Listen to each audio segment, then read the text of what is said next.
Welcome the timeless forgotten mystery. World's most terrifying dictator. How does he rule his country? What does daily life look like in North Korea? You might feel suffocated just imagining it. The government controls every part of its citizens' lives. Who lives where? Who works where? What will they study? Everything is decided by the government. Your clothes, your hairstyle, even the movies you are allowed to watch. The government decides it all. Your phone's operating system can randomly take screenshots and send them to the government so they always know what you are doing.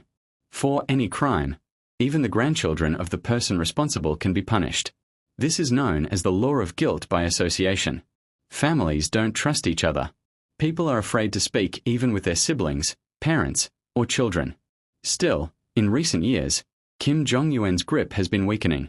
A quiet revolution is underway, led by North Korean women. In 1981, a pregnant woman was imprisoned in North Korea's political prison camp number 14. She gave birth there to a boy named Shin Dong Hyuk. He grew up behind bars because the North Korean government believes in punishing 3 generations for one person's political crime. If a grandfather committed a crime, the grandson could be jailed too. Shin spent his childhood inside prison, surviving on corn porridge, grass, and even rats. Camp number 14 housed 20,000 prisoners under brutal rules. Anyone who tried to escape was executed. Even those who didn't report an escape plan would be killed. At 13, Shin overheard his mother and brother planning to escape. Hungry and desperate, he told the guards, hoping for extra food. 7 months later, in front of all the prisoners, his mother was hanged and his brother was shot. Shin was forced to watch and was tortured for months afterward. At 23, in 2005, Shin finally managed to escape. He fled North Korea, reached China, and later South Korea. His story shocked the world. He became a human rights activist, speaking at the United Nations. A book about him, Escape from Camp 14 described the camps as nothing short of hell on earth. Through Shin's story, we glimpse what life in North Korea is really like. The country has about 25 million people, squeezed between South Korea and China. Look at a satellite image of the Korean peninsula at night. South Korea and China shine bright with lights, but North Korea is pitch dark. They call their nation the Democratic People's Republic of Korea, but despite the name, there is nothing democratic about it. Life there is suffocating. People sleep by 7 p.m. because there's no electricity. In the 1990s, famine struck and millions starved to death. Families ate frogs, grass, even tree bark to survive. Shockingly, North Korea wasn't always this way. Until the 1980s, its economy was stronger than South Korea's, with free healthcare, housing, and education. But when the Soviet Union collapsed in the 1990s, North Korea lost its biggest supporter. Power stations shut down, food vanished, and the nation plunged into darkness. Instead of seeking help, the leadership chose weapons over its people. Pyongyang, the capital, is presented as a model city, where the privileged elite enjoy comforts. But outside its limits, starvation and misery reign. Families often let their elders starve so that children could eat.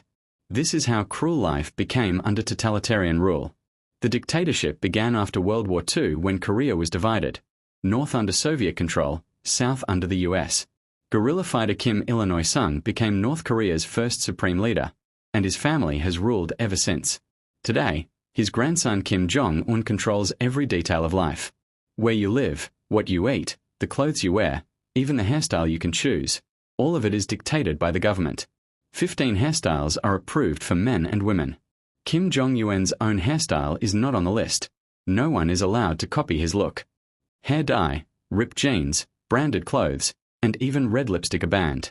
To enforce this, North Korea has a fashion police that fines or jails people for breaking dress codes. Travel is also restricted. Citizens cannot freely move within the country without permission. Leaving the country is considered treason, punishable by death. Borders are heavily guarded, and during COVID, guards were ordered to shoot anyone trying to cross. Despite this, many risk their lives to escape to China, only to be sent back. Entertainment is state-controlled. Only propaganda films and government-approved TV shows exist.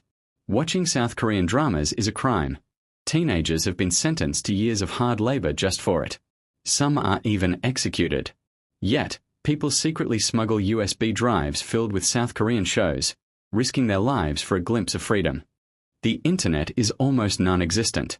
Only a government-controlled intranet is available, with a handful of websites chosen by the regime. Phones are censored and can randomly screenshot and report activity to the authorities. Religion is banned. Christians are hunted, tortured, and killed. The Kim family is worshipped like gods, their images placed in every home. People must protect these portraits, even at the cost of their lives. The economy is collapsing. Most men work in government-assigned jobs for wages so low they can barely buy a few kilos of corn per month. Doctors earn less than the price of a kilo of rice. Families survive through black markets, run mostly by women, who now earn the majority of household income. These markets, called *Jangmadang*, also serve as windows into the outside world. North Korean society is divided into three classes: loyal, wavering, and hostile, through the Songbun system. Your class decides where you live, what you eat, and whether your children can go to school. Even marriages are arranged by Songbun. Prison camps remain the darkest reality. Around 120,000 people are held in horrific conditions, beaten, starved, and worked to death. 3 generations can be jailed for one crime. Prisoners eat grass, rats, even pig feed to survive. Many die of hunger. Guards are ordered to execute every prisoner in case of war, erasing evidence of these camps. The UN has compared North Korea's crimes to those of the Nazis. To maintain control, the regime relies on its secret police. They infiltrate neighborhoods, forcing people to spy on each other. Families live in constant fear. Even children report on their parents. This network of fear has kept the dictatorship alive for more than 75 years.